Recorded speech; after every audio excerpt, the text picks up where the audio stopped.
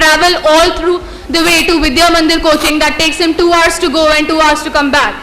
And if we have some coachings like that in Old Delhi, I think we will save a lot of time of these students so that they can have the proper education and coaching centers right here in Old Delhi.